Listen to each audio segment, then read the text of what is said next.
আসসালামু আলাইকুম ওয়া রাহমাতুল্লাহি ওয়া বারাকাতুহু। কোরআনুল কারীমের একটি আয়াত আমাকে চরম হতাশাগ্রস্ত করেছে, চিন্তিত করেছে। আমাকে ভাবনার সাগরে ডুবিয়ে ফেলেছে। আল্লাহ সুবহানাহু ওয়া তাআলা কোরআনুল কারীমে বলেছেন, তোমাদের পিতামাতা যদি বৃদ্ধ অবস্থায় পৌঁছে যায়, তোমাদের দ্বারা যেন তারা উফ শব্দটাও করতে না হয়।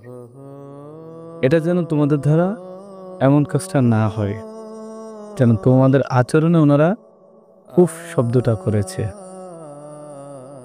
ভাই, আমি আপনাদের উদ্দেশ্যে বলতেছি, বুকে হাত দিয়ে বলেন তো, একেবারে বুকে হাত দিয়ে বলেন তো, এটা কখনো বলতে পারবেন?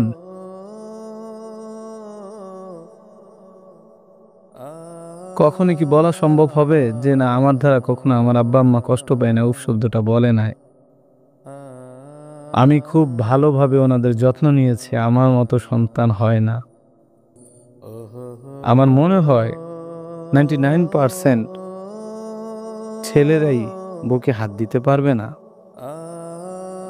কারণ আমরা সবচেয়ে বেশি অবহেলা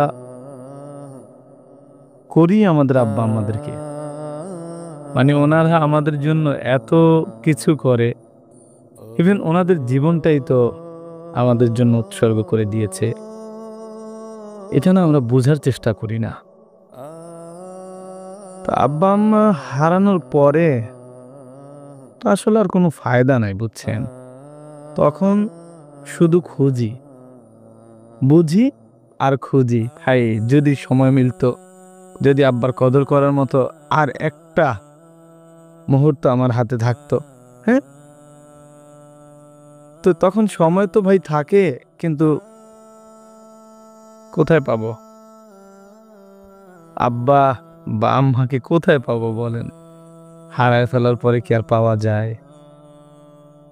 এই আয়াতটা আমাকে একেবারে চরম লেভেলের অপরাধী করে ফেলে। আমি জানি না আল্লাহর কাছে আমি কতটুকু সুসন্তান হয়ে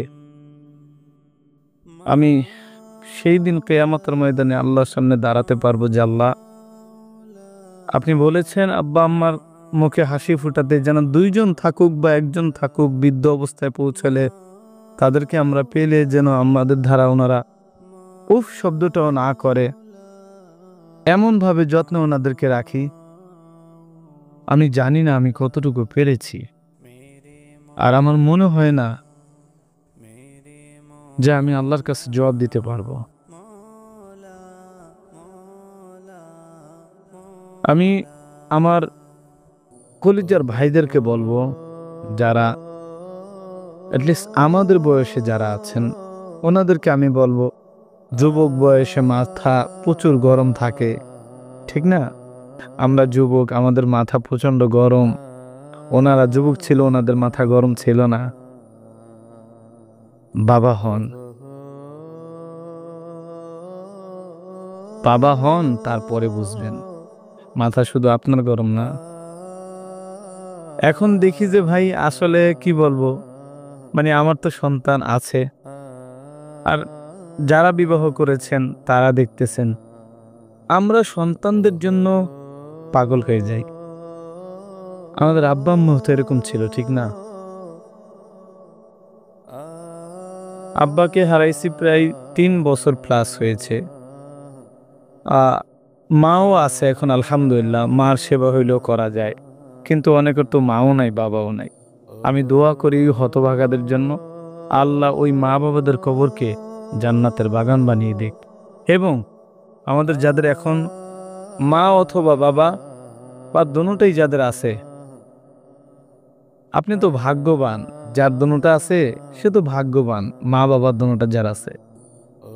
আর যাদের একজন হলেও আছে, আপনারা আমরা পরীক্ষার সম্মুখীন এখনো আছি, পরীক্ষার হলে আছি।